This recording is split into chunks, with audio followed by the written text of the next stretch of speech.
don't feel like you're inside my head.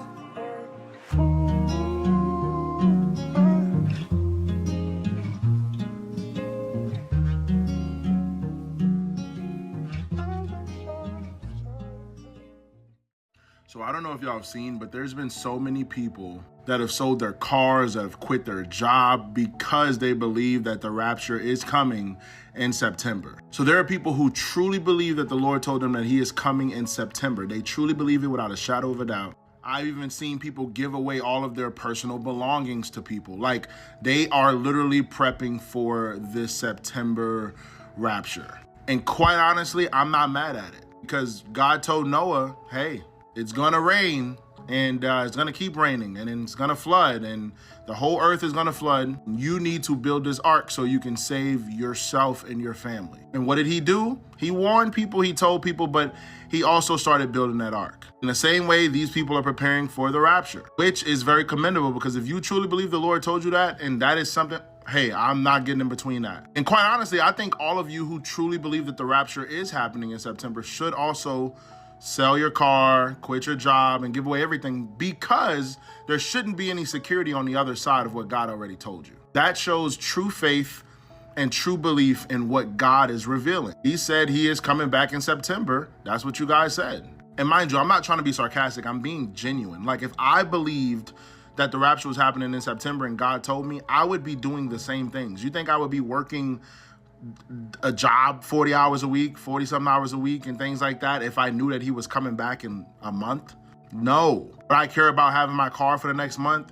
No. I just try and maybe I'll go on vacation with the money I have and just sit on the beach until September 24th, 23rd, whenever. The point I'm making is that the things that these people are doing is not radical if you really believe that the Lord told you.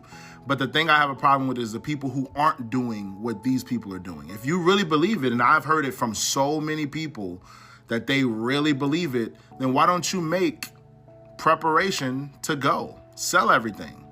Get rid of everything. There's no need to have security after September, because you're not going to be here, right? Like, the people who've been calling their jobs or making a joke about calling their jobs and telling them that you're not returning and all, just do it. Actually do it. And once again, I'm not being sarcastic. I promise I'm not. I'm saying, like, if you really do believe it, why not do it? Like put the prophecy where your mouth is. Like, do it. Noah neglected everything, started building that ark. So do it. So the Lord told you that he was rapturing a church in September. That is less than a month away. Here's why I know these people don't even believe their own, whether it's lies or whatever the case may be, is because if the Lord told me that he was coming back next month, I would not be at work 40 plus hours a week from 9 to 5, sitting, rotting that last month away. You know what I would be doing? I would be out in the streets telling every single person that I see that the rapture is coming in September. Hop on the ark so you can be a part of it. You mean to tell me that you are still going to your 9 to 5 job every single day, living the exact same life, doing the exact same things after you had an encounter with the Lord and he told you that the rapture was coming next month? Saul had an encounter with Jesus on the road to Damascus, and what happened to Saul? He became Paul and was radically changed. Y'all don't think if these people are having real encounters with Jesus, where Jesus is actually telling them that he's coming back next month, literally next month, you don't think that they would have a radical shift? They would. You would, I would, all of us would, but for some reason they don't. They are continuing to go on and live the same life. My point from my last video was, you should be out in the streets from 9 to 5, telling people and declaring that the Lord is coming and he has told you.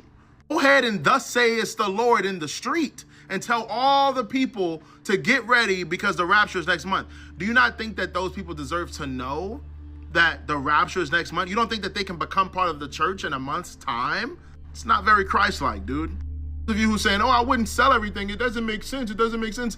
The only thing that doesn't make sense is like the whole house situation, because you got to have somewhere to live. But for the most part, why would you be holding on to security when you know for a fact that the Lord told you that he was coming back next month? Think about that. It's because he didn't. It's because he didn't, and you don't really believe it, which is why you need to hold on to the security of it. Jesus came to tell me right now that he was coming back next month. You don't understand how radically everything would change. And I use the word radically because I would do radical things. First, I would seek out my loved ones and be like, y'all, Jesus spoke to me directly. The rapture is happening next month. Get in order. Get your house in order. You got to get ready for the Lord. Tell all your friends, tell all of the other people that you know that he is coming. Try to get as many people saved as possible in this short amount of time because the rapture is coming. But instead, you sit back at your 9-to-5 jobs, sitting there on TikTok scrolling all day, on Instagram, going about your normal lives, but Jesus spoke to you audibly or came to you physically or came to you spiritually and told you he was coming, but nothing has radically changed in your life. What Lord came and spoke to you? It sounds a little bit like the Muhammad situation with, you know, angel appearing to you in a cave type of thing. Alright, Shalom. Welcome to another video. And as always, before I get started, I want to give all praise, honor, and glory to the Heavenly Father and His only begotten Son, Yahweh Bahasham, Yahweh Shai Bahasham Rachash. And next, double honors to the head apostles / elder bishops of the great millstone who teach and who rule well. Peace, blessings, and safety to all you sincere. I keep pushing, keep believing, and keep the faith, regardless of what people hear or what they forbear. It's going to be a reaction to the clips that I put in the introduction of this video, 2 TikTok clips where people are saying that there's going to be a rapture happening in September. Okay, so I'm going to entitle this video, okay, certain Christians believe the quote-unquote rapture will happen in September / the confusion of Christianity. Okay, because there is no such thing as the rapture. That's a made-up doctrine, especially the pre-tribulation rapture. Okay, so we're going to dive into these topics. All right, and Yahweh Rapture, I mean the Holy Father's will is edifying to the elect. All right, so I'm going to start off here. Okay, and in Google, I got this pulled up. I typed in, what is the rapture? And you got the AI overview.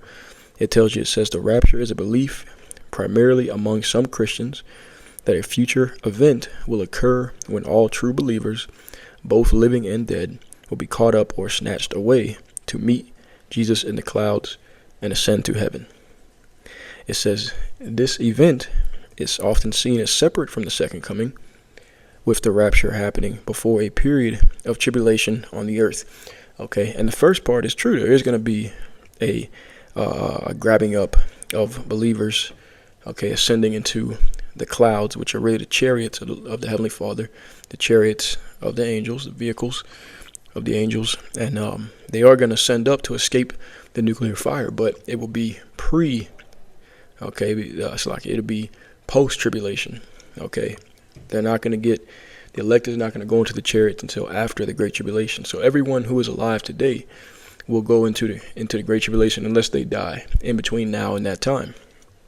Okay, so it says, here's a more detailed explanation. All right, it says, let's see.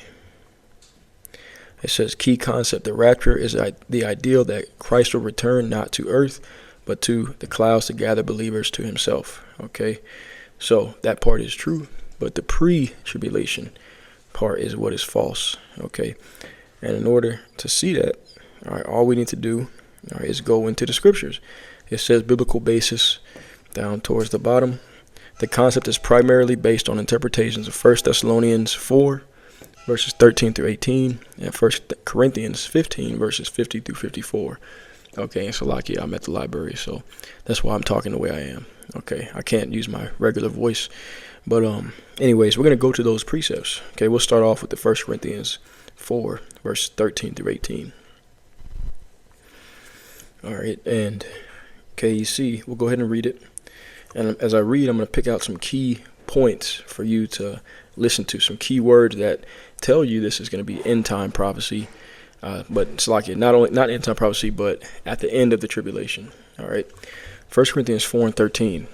It says, but I would not have you to be ignorant, brethren, concerning them which are asleep, that ye sorrow not, even as others which have no hope.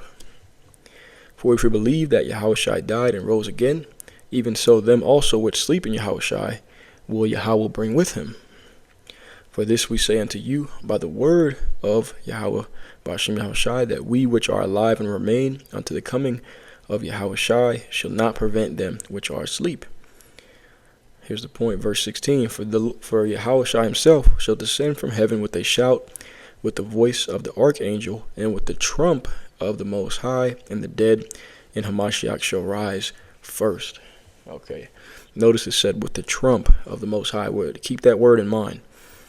Verse 17. Then we which are alive and remain shall be caught up together with them in the clouds to meet Yahushai in the air, and so shall we ever be with Yahushai.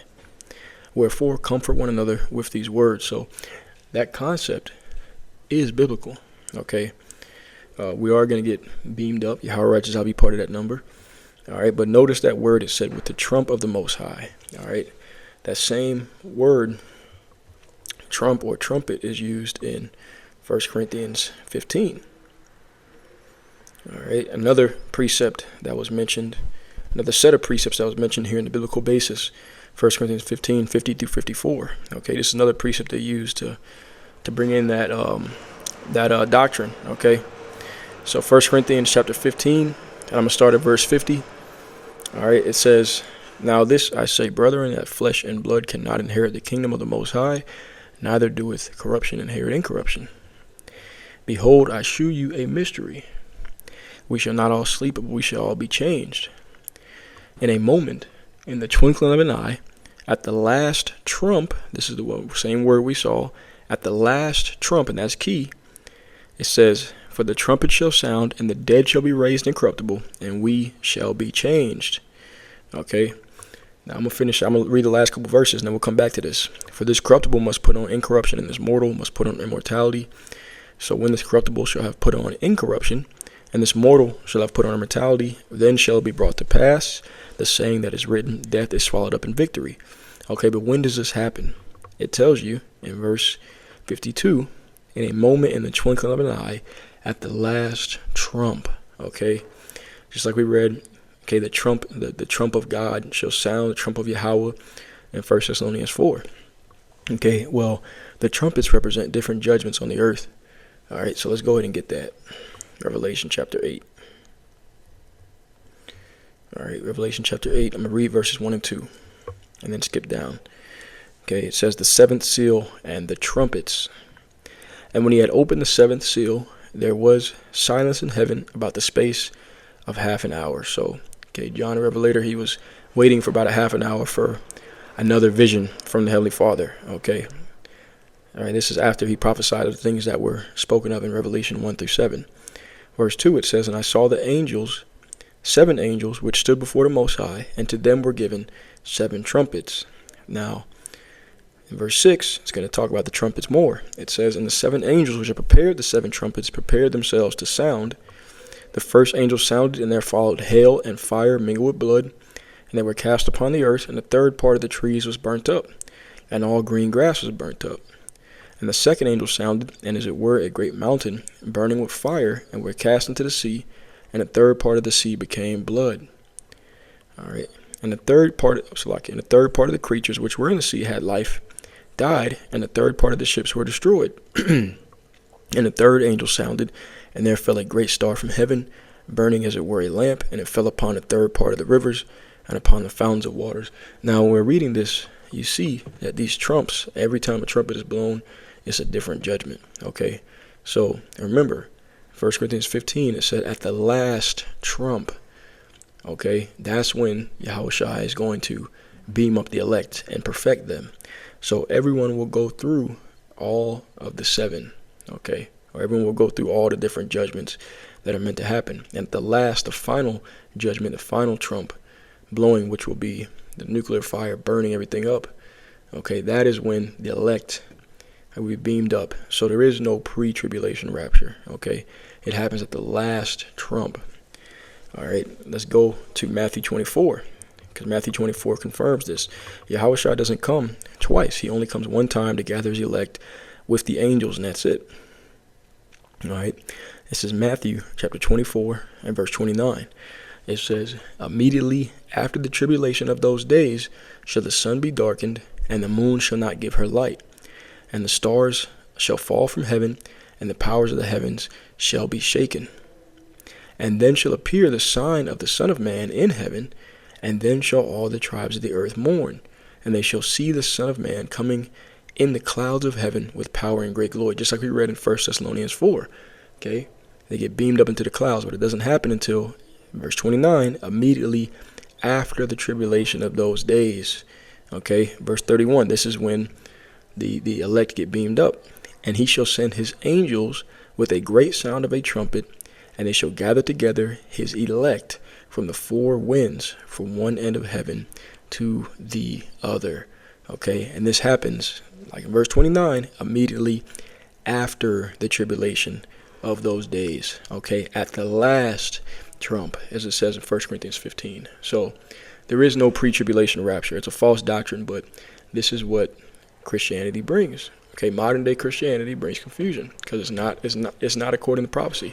Okay, it's wishful thinking, but we're all going to go through the great tribulation. The difference is that for the elect, Yahushua and the angels, or the angels, starting off with the angels, are going to be protecting the elect, and then Yahushua is going to come and deliver them out of that grand finale, which is nuclear war. Okay, so I'm going to close it out there. Heavenly Father's will. It was edifying. You understood everything that was said. With that being said, I'm going to give all praise, honor, and glory to Yahweh, Bahashem, Yahushai, Bahashem, Rachwadash. And until next time, Shalom, and Abide Babal.